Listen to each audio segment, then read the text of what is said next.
Guys, good evening, good afternoon, good morning, whenever it is you are watching or listening to this. It's Matt Haycox here, and welcome to another weekly roundup. It is actually the first one I've recorded in a few weeks. I've been a naughty boy. I've been breaking my own rules about discipline and consistency, and for that I can only apologize and ask that you all punish me accordingly. But don't punish me so much that you don't listen, because even though I haven't recorded for a few weeks, I have actually still been making my notes each week. For those of you who are new to these weekly roundups, what I do is I kind of record on a Sunday like I am doing now, and I talk about some of the things that have happened for me, to me, good, bad, within the businesses that I operate in, within my life in general, and I share them with you on a Sunday night. And I know that a lot of you guys get benefit from this, because I do get a lot of messages, more messages about this kind of stuff than any other content that I write actually, or make, and so much good feedback that I've actually had a phone call today with somebody to talk about turning these weekly roundups into a book, which is going to be very much one of my projects before Christmas. So not to actually get it published before Christmas, but certainly start getting it written and kicked into shape. So bear that in mind. I'll let you know when it's ready. I'm sure I'll be promoting the living daylights out of it.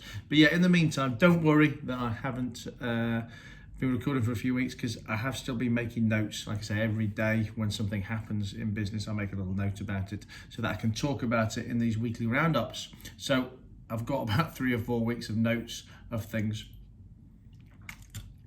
that we can talk about, so you won't be left out, you won't be left short of information. We're going to be talking about culture, as always talking about culture and recruitment at the moment.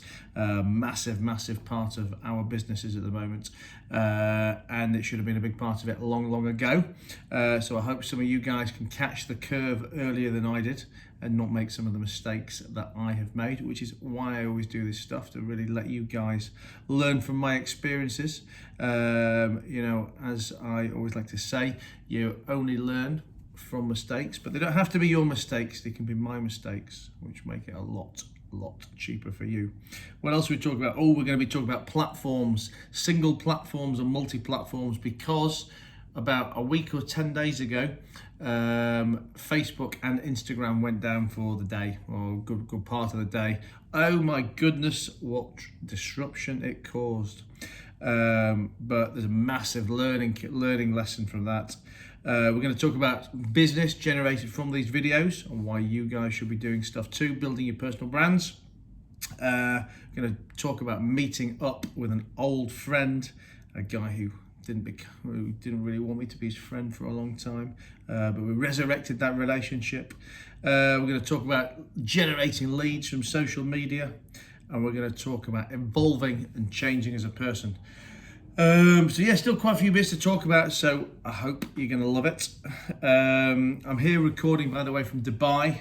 I think the last one of these I recorded in France on the boat, on the sea squirter.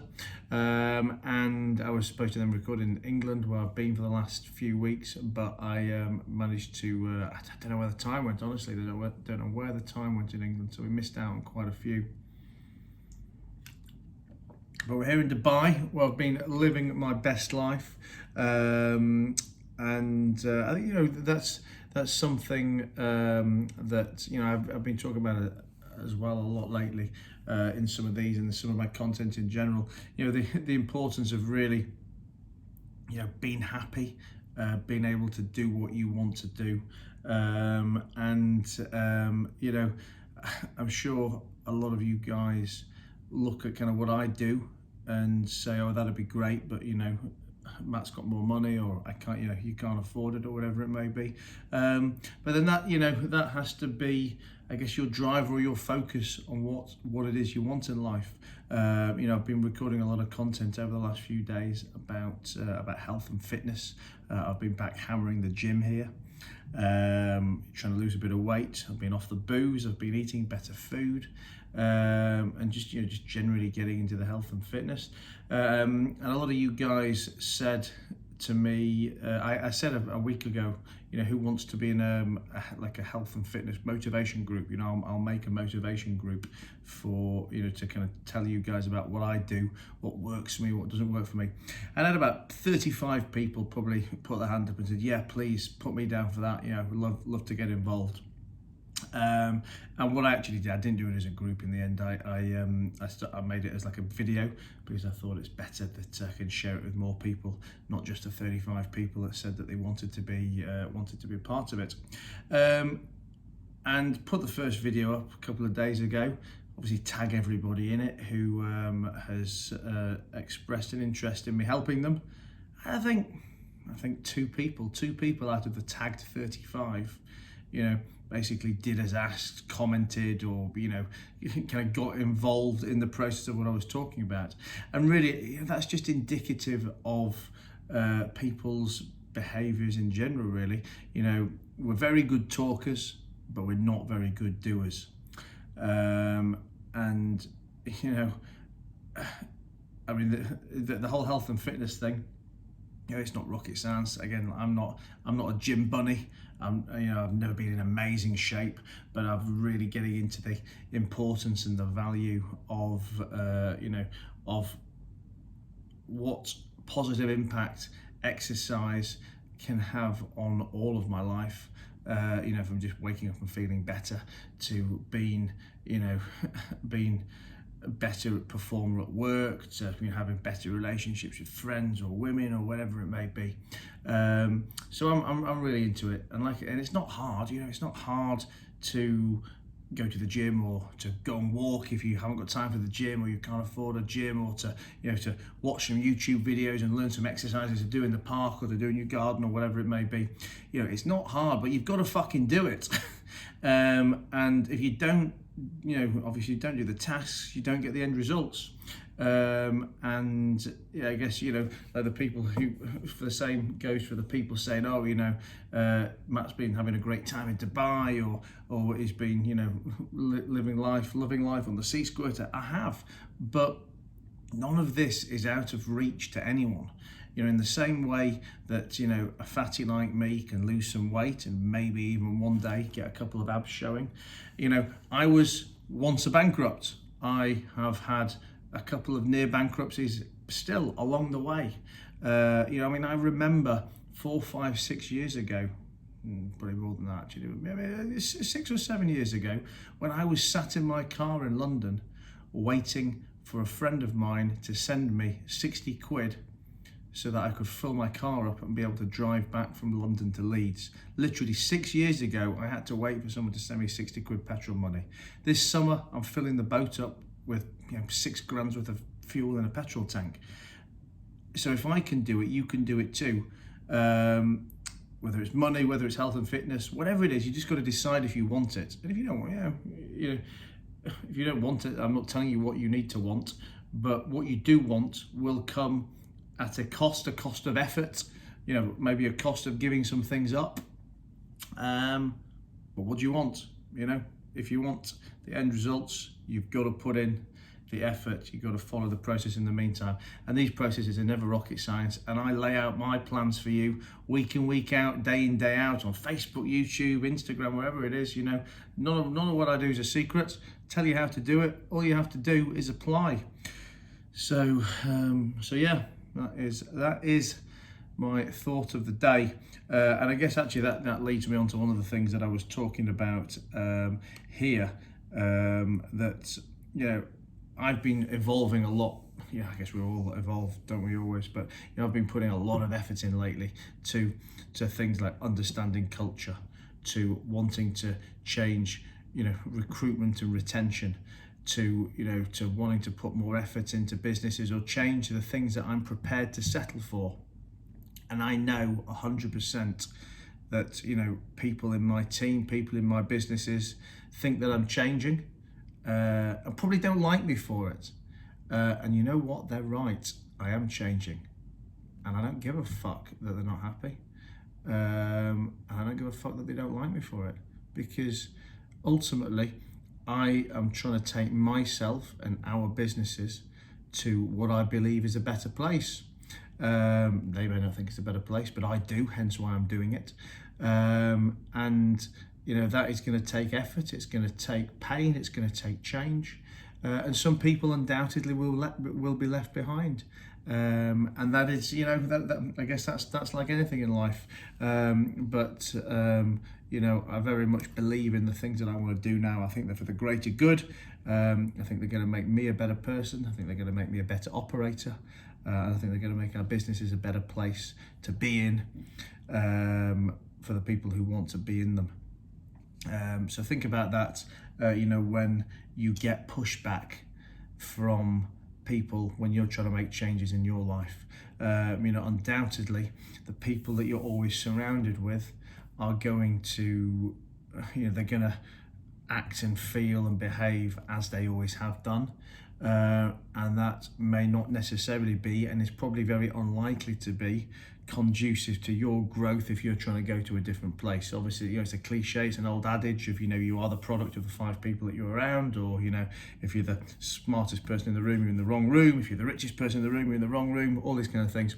And that's very much, I guess, very much how I feel about this, that, some of our businesses have got stagnant, some of our people and processes are stagnant and are probably the wrong people to be there. I don't want them to be the wrong people. I'd love them to change with me and come on the journey with us. But if they don't, no hard feelings. No hard feelings at all.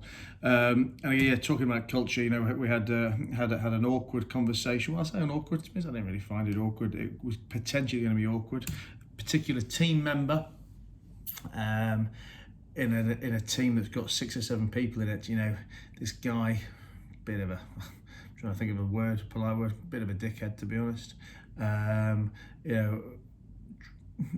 Terrible communicator, treats people very badly. Very much not a team player. Quite a few other issues around him, and I've talked in these roundups before about how I've made historical mistakes, allowing little problems to stay embedded in the businesses, and the little problems become bigger problems and bigger problems and bigger problems before they become insurmountable problems. And what's happened historically is there'll be for example, a guy in one of our businesses that somebody had an issue with, probably because he was doing something wrong, to be fair, but we let it slide. And we let it slide, and we let it slide. And what happens is that one person who's not getting on with that person, they recruit someone else to be in their team of not getting on with him. And 2 people become 3, 3 become 4. And before you know it, you're 12, 18 months down the line, and you've got very embedded fractions within the business. And they're so embedded, they're so deep rooted that, quite frankly, I think they're probably impossible to ever unwind. And you end up then with people leaving, or people having to leave, whether that's by their own accord or because you fire them. And undoubtedly that's not the best place to be in. And it's costly, and it's problematic, and it's bad for morale, and it's many, many, many things. And I believe, listen, I'm super guilty of making these mistakes, and I believe very much they were mistakes. For 10, 12, 15 plus years, I've been a terrible manager of people. I've been, probably a very passive manager of many situations. And my style has really always been just to let things slide until I kind of wake up and blow up and this is enough, you're fired, or this is dead, or whatever it may be. And that's not the right answer. So I really want to make a conscious effort nowadays that when we identify issues, as uncomfortable as it may be to deal with them, we deal with them on the outset, on day one, because it may be uncomfortable a little bit in the beginning, but it'll be very, very uncomfortable as time goes on. And this particular person, we sat down to talk with his direct line manager, who's been kind of growing into that position. Wanted to have the conversation, well, didn't want to have the conversation, but I explained that they needed to, and I joined them to have that chat, and made it as jovial as possible, whilst being abundantly clear that there was an issue that needed resolving. And I mean, look, this particular person hasn't played out well for differing reasons, but I do believe that, you know, we had probably a positive conversation on the day, that had circumstances have been different, we, you know, would have saved a lot of heartache in the future. So I think, you know, that's a big takeaway, big learning for the day, that don't turn a blind eye to issues. You know, don't shy away from uncomfortable conversations. I don't mean be argumentative and be stubborn, not stubborn, be pig-headed or bloody-minded or whatever it may be, but don't shy away from uncomfortable situations, because there's always someone to benefit and someone to grow from it. You know, I mean, I was in a restaurant with my friend the other day. We had a pretty shit meal, to be honest, and it's a restaurant we go to regularly, and the food was just shite. It was bland, it was tasteless, you know, the meat was small and blah blah blah, and the bill came at the end, and we were going to pay it anyway because, you know, we always go there and it's not really worth having a Barney over, but the maitre d' said to us, how was the food? And my friend said, yeah, it was great, really good, thank you, lovely. And I turned around to him and I said, why are you telling him it was lovely? I said, this food was fucking shit. I said, you know, the rice was tasteless, the pasta was bland, you know, this was that was the other. I said, listen, I'm not telling you that because I want a discount, I'm not telling you because I want it any different. I'm telling you because, to be honest, I think if I was in your position, I would want to know. You know, I'm the guy that wants you to tell me that I've got a bogey on my nose or I've got spinach in my teeth. Because if you don't tell me, how can I make sure I don't look an idiot? So how can I fix things? So I think you will find that as uncomfortable as the conversations are, the people on the receiving end of them will 99 times out of 100 appreciate that you're having them, unless they're a complete fucking cock, in which case you're probably best shut of them at that point anyway. What else? Meeting up with an old friend. Back in 2008, when I went bankrupt, one of the people that financed me at the time, he'd become a good friend, and his business lost money. There is no way to sugarcoat that. They lent out my business money. I had a personal guarantee on the money. The business went bankrupt. I went bankrupt. He lost his money. It was a shit situation, but I absolutely did not set out to screw him. However, I couldn't pay him back, and he has been fuming about it ever since. There's been a couple of times since then, over the last 12 years, where our paths have crossed, and I've tried to, resurrect the relationship, if that's the word. But he's just always been boiling about the situation and just never ever been able to, get past it. I have been doing some deals recently with a business where this particular guy his name keeps cropping up, and it just kept dawning on me that, you know what, I actually kind of miss enjoying his company of old, and B, there's got to be some mutual ways for us to make money here, and you know, there can just be nothing gained from retaining enemies and holding a grudge. So I reached out to the guy, left him a voice note, just basically saying, listen buddy, 12 years have passed now since you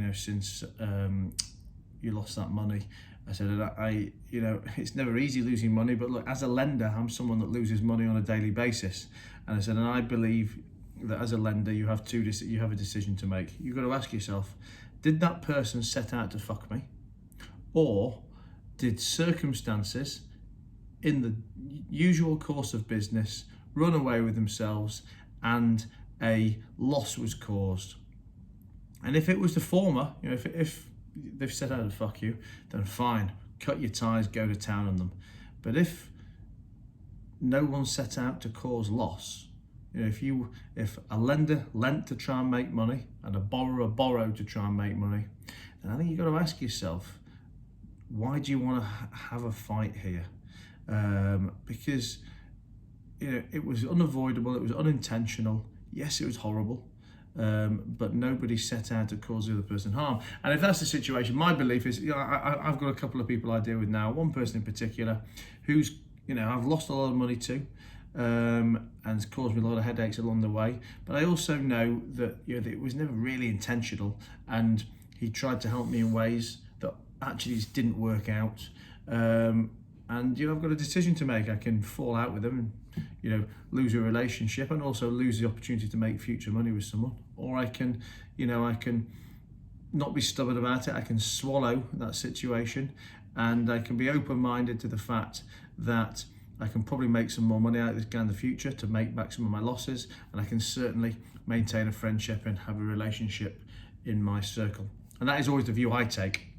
So anyway, and I just think, there's just no upside to having enemies in life. It's negative energy, it's miserable, it's draining, it's unproductive, and there is nothing like having great relationships, happy smiley time, good energy, etc., etc. So I wanted to reach out to this guy, and like I said, I said to him, you want to get together?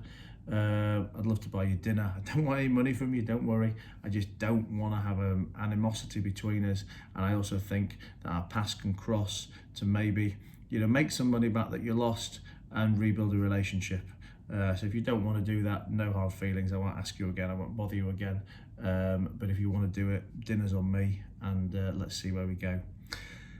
He hats off to him. He said, yeah, please buy me dinner. And we had dinner, and since then we have met up 2 more times, had a few phone calls, and we've got a 7-figure deal on the table together at the moment, which was unthinkable. I mean, beyond unthinkable 2 months ago. Literally 2 months ago, if people in my circle had have said, Matt and this guy were looking at a 7-figure deal together, we'd have laughed at the situation. But until you try, you don't know. And I'm super pleased I reached out to him, and I'm super pleased that he let me buy him some dinner. So that was that. What else? Oh yeah, Facebook and I mentioned this at the beginning of the video. Facebook and Instagram went down, didn't they, about 10 days ago? And influencers the world over were shaking in their boots, and plenty of people were sat at home, sat on the toilet, flicking through their phone, not knowing what to do because he couldn't look at any pretty pictures on Instagram. Maybe they had to turn to Twitter. But listen, the very, very important story here, the reliance on one particular platform, on one particular source, whatever that source is, source of leads, source of income, source of business, source of enjoyment. The the fewer number of sources you have, the more susceptible to the risk of those going down you are. And as I have this conversation with influencer mates of mine all the time, and they never fucking listen to me. They completely disagree with me. I mean, I've got some mates who are, they're strong on Instagram. They're 1 million+ followers on Instagram. But they're only on Instagram. They're not on Facebook, not on YouTube, not on Twitter. They don't have an email list where they actually own that data themselves. They are completely susceptible to anything that could go wrong on Instagram. Now listen, we all know that as a bare minimum, the Instagram algorithm gets worse every week. You get less likes, less comments, less reach. That's on a good day. When it goes down, well, I mean, that's your platform finished. That's your business closed for the day. Another friend of mine, she got hacked recently. I don't think, she doesn't particularly know why. Her Instagram account's been down for the last 3, 4, 5 weeks. She's another influencer, someone who makes a living off her Instagram account, and it's not there. So if this isn't a wake-up call to everybody, that you have got to get multiple sources of business, of leads, of income, then I don't know what is. If you're strong on any one particular platform, then you're in a great position, because use that strength to start moving people, sorry, not necessarily moving them away, but creating extra platforms with it. So if you're strong on Instagram, you can be turning around to your Instagram followers and saying, please follow me on Facebook, or please subscribe to my mailing list, or please add my YouTube channel, or whatever it may be. And if you're not particularly strong on a platform, then you need to go out and get strong on multiple platforms. If you are, I'm trying to give examples, if you have got if you get all of your business from one salesperson, then maybe you need to start looking at growing that sales team, because if that one person leaves, what is that going to do to your business? If you only have one method of lead generation, maybe that's pay-per-click, and maybe it's on Google for argument's sake. Again, you're susceptible to being kicked off Google, or the algorithm changing, or a competitor coming in with deeper pockets than you, and and hammering your budgets, whatever it may be. One source of anything is risk, unnecessary risk, and unavoidable, and very avoidable, very avoidable situation. So yeah, think about that. Take a look at your businesses. What are they relying on for you? What are you relying on them for? And what can you do to mitigate that risk and to grow your platforms, or to grow your team, or to diversify? That's the word, actually. You know what? I could have made this whole speech much shorter if I just thought of the word diversify 4 minutes ago. But yeah, diversification is the key. Whilst on the theme of social media, when you're putting out your content, what are you putting it out for? Right? You're not putting it out just to look pretty. Ultimately, everything you're doing, I assume, is to try and make money in some way, shape or form, to make money, to make sales. And you're going to make those sales by turning leads into customers. Now, on a couple of our businesses, we create content on Instagram. I'm sure you guys will know this. Even if you don't do it as a business, you'll see them when you're flicking through Instagram for fun.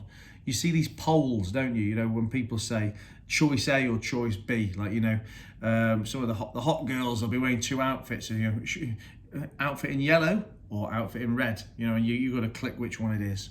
And obviously, and then at the end they show that poll. And it might be, 62% of the people thought I should be in red, and 38% of the people thought I should be in yellow, or whatever it may be. But the big point that nearly everybody misses here is that is hot data about the underlying question.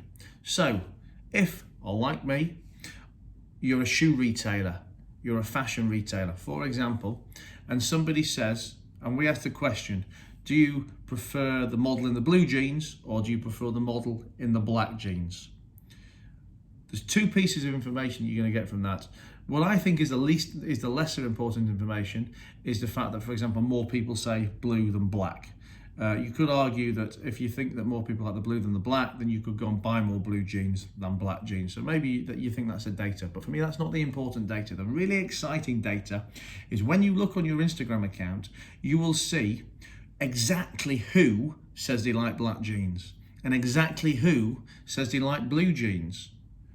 Fuck me, if that is not the warmest, hottest sales opportunity you are going to get today, then what is?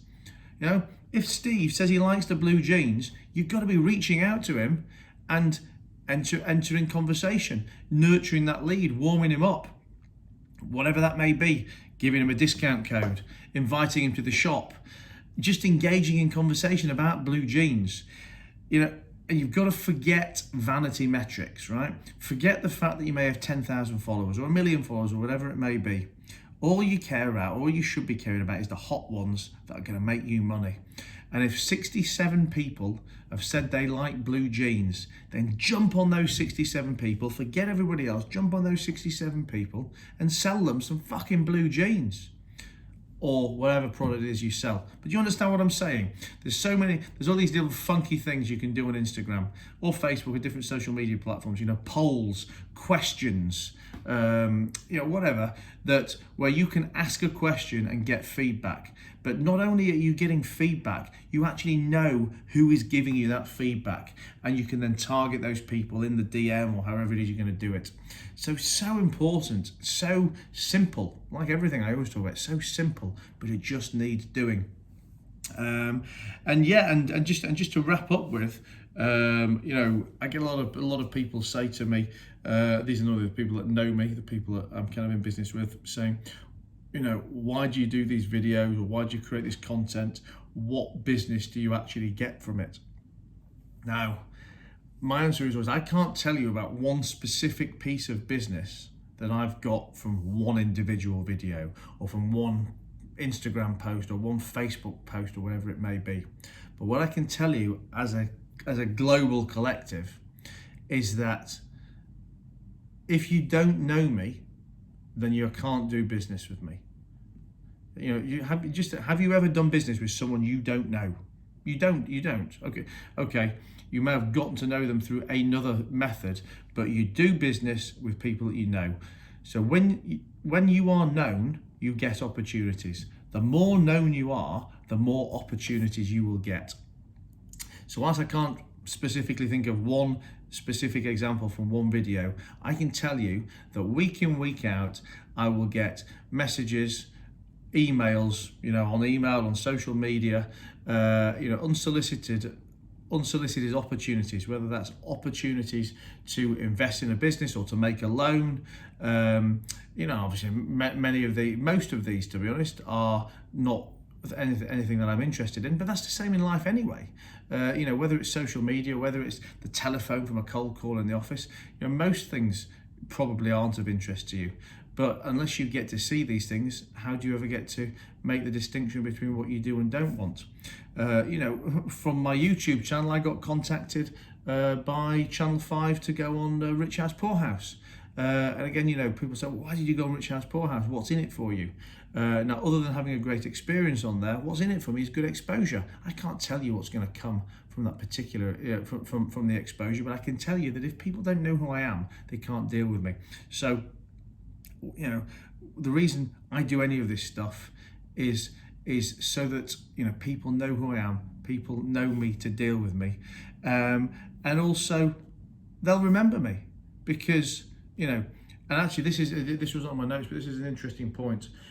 Somebody I've been having a bit of a sparring session with lately obviously thought that he was going to be clever and insult me, and he says to me, one of your problems is that you need to you need to get consistent with your brand, and you actually need to know what your brand is. 1 minute you're trying to pretend to be a credible business person, the next minute you're posting a picture of your ass. Now, he's obviously saying that to try and insult me, but he's completely missing the fucking point, right? I'm not inconsistent with my branding. I'm not inconsistent in any way, shape or form. I am me, whether I'm talking to you on YouTube, whether I'm mucking around on Instagram, whether I'm hanging out with my daughter, or whether I'm sat in the office. My personality is my personality. And if you don't like it, then you don't like it. If you don't like me on Instagram, then you're not going to like me in the office. If you're not going to like me in the office, you're not going to like me at dinner. And if you don't like me in any of those places, you're not going to do business with me anyway. So I don't have an inconsistent an inconsistent brand. Yes, I may tone it up and tone it down, in that I'm obviously not going to be doing naked cartwheels in the office, but I'm still going to be jovial and jokey because that is me. I'm losing my train of thought. I'm trying to think how we got onto this, but a bit because we were talking about why I do this stuff. So people get to know me, so that then when there's a choice of 2 or 3 or 4 people to deal with, or someone thinks, who can I go to for funding, or who can I go to for investment, or who's involved in this business or in this space, my name is always going to come up ahead of somebody who isn't doing this stuff, because you're going to know me more than somebody else is going to be known if they are shy, whether it's because they're shy or reclusive, or because they think that they don't need to promote themselves, or whatever it is. Personal branding is just any other form of marketing and advertising. So that's why I do these videos. I'm sure that doesn't come as a great surprise to a lot of people. Yes, I do genuinely enjoy knowing that it helps some of you guys. Yes, there is an altruistic position in it to some degree, but I would be lying, and I'm not a liar. I would be lying if I said it was purely for that. Of course I don't invest. This is 35 minutes long, this video, right? This will be the 3rd or 4th piece of content I've made today. I probably spend 2 hours a day making videos, engaging in social, doing posts, etc.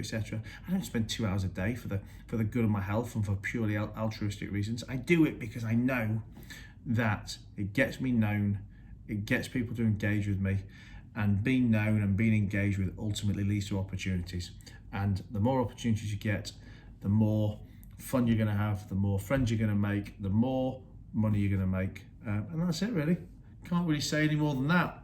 And that's quite a few things for this week's roundup. Like I say, I'm sorry I missed the last few weeks. Punish me, punish me, punish me. I'm going to get better next week, I promise. I hope you enjoyed it. Really, what I think is some really interesting stuff in here today. I don't say that because I want you to listen to me. I genuinely, I only talk to you about this stuff that I think is really rocking my world at the moment. So yeah, fun and games. Hope you enjoyed listening to it. If you're listening to it on iTunes, Spotify, however it may be, you listen to it. If you're watching it on YouTube, you can listen to the audio version. If you're driving in your car or sat on the train or whatever it may be, you can listen to me and you don't even have to look at me. You'll probably see the highlights of this on Instagram, on Facebook, and even maybe a little bit on Twitter. So you can get me anywhere. I'm the Matt Haycox, TheMattHaycox. Find me on social. If you like what you hear, make sure you subscribe to my channels. Make sure you leave me a comment or leave me a little review. Never ask for any money. But I will always appreciate a bit of love and a shout out.